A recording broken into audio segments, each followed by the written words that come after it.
আসসালামু আলাইকুম রহমতুল্লাহি ওবারাকাতুহু।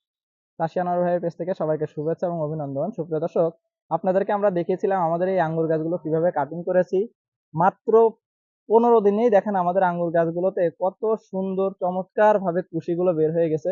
প্রত্যেকটা কুশি হচ্ছে অত্যন্ত সুন্দর এবং গোছালো এবং অত্যন্ত সুস্থ। এই কুশিগুলো আমাদের গাছে অলরেডি চলে এসেছে।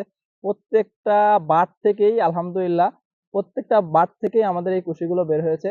আপনারা যারা আমাদের সেই ভিডিওগুলো দেখেছিলেন আমরা কিভাবে কাটিং করেছি, তারপরে কিভাবে আমাদের সেই গাছগুলোতে আমরা হাইড্রোজেন সাইনামাইড দিয়েছিলাম, সেই ভিডিওগুলো আপনারা এখন দেখে নিতে পারেন আমাদের এই ভিডিওর এই চ্যানেলের মধ্যে। যারা সেই ভিডিওগুলো মিস করছেন দেখে নেবেন ইনশাআল্লাহ। তাহলে আশা করি আপনারা অনেক কিছুই জানতে পারবেন এবং আপনাদেরও আঙ্গুর গাছ এইরকম সুন্দরভাবে পরিচর্যার মাধ্যমে আপনারা অনেক বেশি ফল পাবেন। আমাদের এই আঙ্গুর গাছগুলোতে আমরা সেই কাটিং থেকে শুরু করে এই পর্যন্ত প্রতিনিয়ত অনেকভাবে পরিচর্যা করে যাচ্ছি। সেই পরিচর্যার ভিডিওগুলো দেখার জন্য আপনারা আমাদের সাথে থাকবেন। আশা করি আগামীতে যখন এই গাছগুলোতে ফুল ফল আসবে তখনও আপনাদের সামনে আমরা ভিডিও শেয়ার করবো ইনশাআল্লাহ। আজকের ভিডিও এখানেই শেষ করছি। ধন্যবাদ সবাইকে। আসসালামু আলাইকুম রহমতুল্লাহি ওয়া বারাকাতুহু।